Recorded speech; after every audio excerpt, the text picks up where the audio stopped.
My name is Michael Poussard, and I'll be teaching you about Titan, Saturn's largest moon, and its similarities to Earth.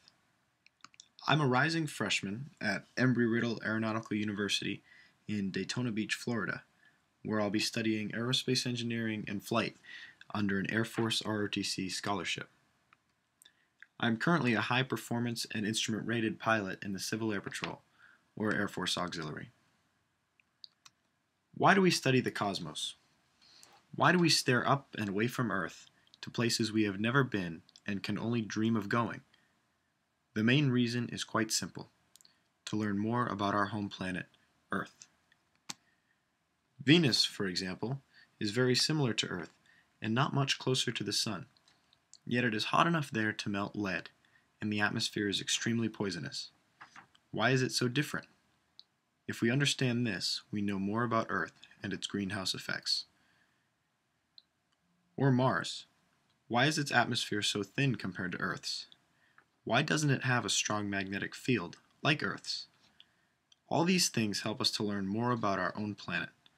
But today, we'll be studying Saturn, or, more specifically, one of Saturn's moons, and indeed its largest moon, Titan. Compared to other satellites, Titan is by far the most massive. It almost seems out of place as a mere moon. It is almost as large as Earth, is the only moon with an atmosphere, and seems in many ways like a planet. Scientists are therefore very interested in Titan's characteristics. In order to learn more about Titan and other bodies in our solar system, NASA launched the Cassini probe. It left Earth, accelerated, and traveled for years through space. Cassini orbited many bodies, traveling at extremely high speeds, using energy from gravity of other planets, before eventually arriving at Saturn's orbit. Cassini remained around Saturn, collecting information from many of its moons. The most anxiously awaited information came, of course, from Titan. The Cassini probe was outfitted with the latest, most state-of-the-art detection equipment available. A small probe, Cassini was packed as tightly as possible with sensors and arrays. This allowed it to collect more data than ever before on these distant bodies. One of the first things Cassini did was to analyze Titan's atmosphere. Indeed, the atmosphere is larger than that on Earth, extending far above the moon's surface due to its relatively low gravity. Like Earth, Titan's atmosphere contains mainly nitrogen, the universal solvent of gases. However, instead of oxygen, Titan contains large amounts of methane in its atmosphere. Cassini discovered that Titan contained not only a thick, Earth-like atmosphere, but also vast quantities of water in solid and liquid form, although the liquid water was contained under the surface. Even more interesting, however, was the discovery that methane exists in both liquid and gaseous states on Titan. This makes Titan unique and very similar to Earth. According to Elizabeth Zubritsky, who works at NASA's Goddard Space Flight Center, Titan and Earth are the only bodies in the solar system with stable liquid on the surface. Indeed, Titan's surface is dotted with liquid methane lakes, some larger than Lake Superior here on Earth. In fact, Titan has an entire hydrologic cycle, including lakes, rivers, and streams, as well as precipitation and evaporation. Titan's water cycle, or methane cycle in this case, is extremely similar to that on Earth, with one major flaw. Unlike water, methane in Titan's atmosphere is ionized and escapes into space when struck by sunlight. Therefore, to maintain methane levels on Titan, something must be continuously adding methane to the moon, but no one knows exactly what it is. This has baffled scientists, leaving them with one big question: how does Titan replenish its methane?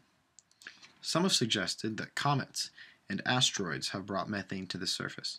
However, these events would have to happen almost constantly to keep Titan supplied with methane. Cassini discovered that Titan is in fact dotted with cryovolcanoes. Methane is formed far beneath Titan's surface under immense heat and pressure, and then released into the atmosphere rapidly and dramatically in some cases. Other cryovolcanoes slowly and constantly release methane into the atmosphere, allowing for a stable methane cycle. Why do we care so much about methane on Titan? In a 2010 article in Science Daily, Dr. Daryl Strobel of Johns Hopkins University noted an overabundance of hydrogen gas in the upper atmosphere of Titan. He said that it's as if you have a hose and you're squirting hydrogen onto the ground, but it's disappearing. He and other scientists hypothesized that there must be something on the surface of Titan, consuming the hydrogen and exhaling methane. This would add to the explanation of Titan's continued supply of methane and explain the drop-off of hydrogen near the planet's surface. Although it is only a theory, the possibility of very simple organisms existing on the surface of Titan has not been ruled out, and many scientists are hopeful that they will find more evidence of life on other bodies. However, there are some issues with the theory of life on the surface of Titan. First of all, Titan is very far from the Sun compared to Earth. Temperatures are frigid, and Titan's atmosphere does not contain heat well. While these conditions make it less likely that life is present, it is possible that it exists in a manner very different from that of Earth. If life is discovered, it will lead us to a far deeper understanding of our own origins here on Earth. Conversely, if life on Titan is ruled out, the widely accepted theories of the spontaneous origins of life will be called into greater question. No other missions to Titan are currently underway or in planning. Due to recent budget cuts and drawbacks on NASA's spending, the prospects for further research are limited. However, as private industry gains greater access to space, it is only a matter of time before another mission is underway to prove or disprove the theory of life on Titan once and for all.